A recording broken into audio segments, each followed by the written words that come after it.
Makadi muri Zimbabwe ndini baba Mutongi. Ati ndiri kuprofita mazwi akatsanangurwa naPassion Java pamusoro paNdaona Chamisa. Right, ichokwadi idikatatu kuti angachifanirwa kunge achiparara. Asi chiga chandaone changa chiri chiaccident ari munzira. Asi kudenga kana kuti munyika yegore dema kwaramba rufu pamusoro paNdaona Chamisa.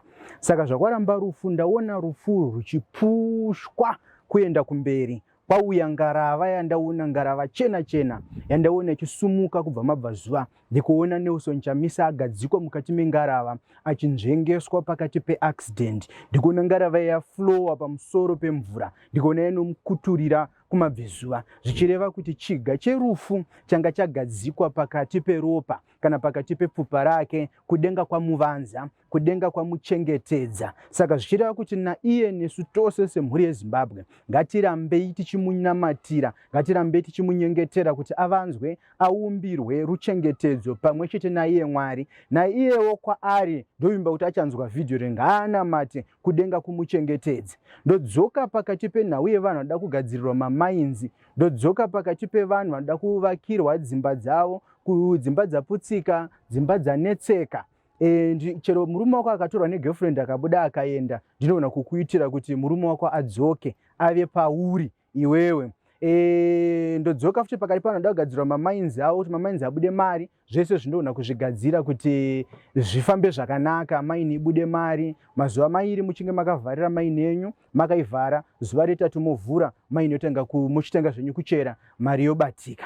Todzoka kune vewe vanoda kudzokera nevadiwa vavo vavakarambana navo, siwo mudiwa wako uchimuda uchida kuti udzokedzane naye, hapana chinhu chinoramba, mudiwa wako anodzoka chaizvo zvakanakisa. Then ndichida mapictures enyu nemazita. Ndodzoka kune vanhu vanoda go back to sender. Zvese zvindinozvigadzirisa kuti go back to sender tiidzosere. Vanoda zuva iroro ndinogadzira go back to sender yenyu, zuva iroro munotisiya moenda munoviga. Vanoda kungoti aiwa no ina hangu handidi kuuraya, ndoda kungoti ndidzosere go back to sender. Munhu ari kundishandisa, munhu ari kundiitisa mukadzi wechikwambo, munhu ari kundiitisa murume wechikwambo, zvese zvinoda kuti zvidzoserwe kumuridzi wazvo, ndinogona kuzvidzosera futi zvakare zvakanakisisa, hondo yayo dzokera kumuridzi wayo. Ndodzoka kune vanhu vanoda zvebetting, zvekubeta beta izvi zvenjuga izvi ndinoona kugadzirirai. Kozoita imwe betting iri kuna naUK inonzi good luck so.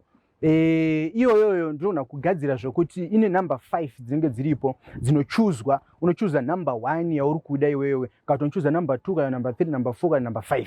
Panhamba yaunenge wachuza ndiyo yacho inopanchwa kana mukombiyuta poonekwa kuti wawina here kana kuti waita sei.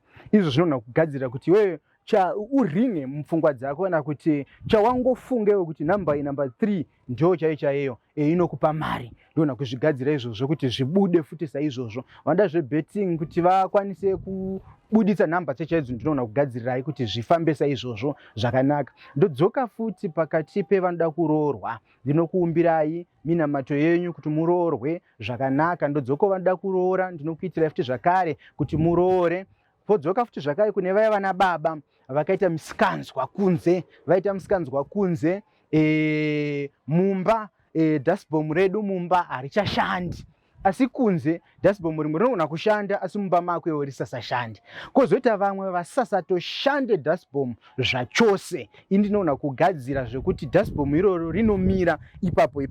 Kozoita vamwe vane madzimai avo kuti hauchatruste mukadzi wako, wakungofunga kuti pese paari ari kuhura, iwewe uchida chokwadi chekuti mudzimai wako ari kuhura here. Ndinoona kugadzira zvekuti mukadzi akarara nemurume anobuditsa urwa, urwa hahumire kusvika taura chokwadi, kana kuti anobuditsa mvura, mvura iyoyo haimire kusvika taura chokwadi. Kana kumita zvekuti vakarara nemurume vanamirane, hapana anobva ipapo. Ndinozvikwanisa futi zvakare kuti ndizvigadzire, ndizviite kuti mugare mudzimba dzenyu zvakanaka, madzimai asiye kukuhurira. Imimi vana amai, vana babawo vamusiri kuda kuti ange achikuhurirai, ndinoona kuzvigadzira futi kuti murume akabuda kunze akanorana nemumwe mukadzi kanodzoka kari kadiki kudai so, kudzoka achidzoka mumba oreurura kuti aiwa ndizvo zvandaita. Akasareurura anorohwa nemabayo kusvika ataura chokwadi chese sezvachiri.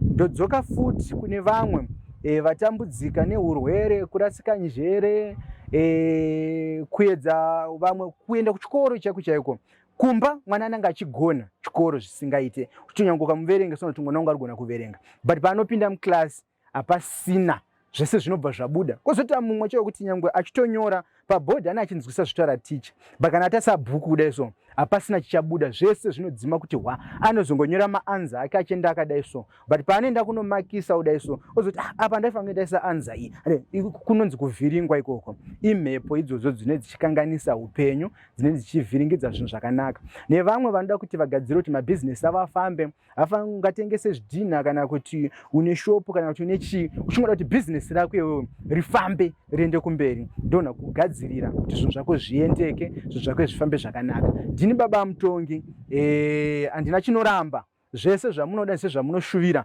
ndinogadzirisa kuti zviumbike, zvigadzikewo, zvive mukati memaoko yenyu nemukati mepfupa renyu kuti muraramewo zvakanaka.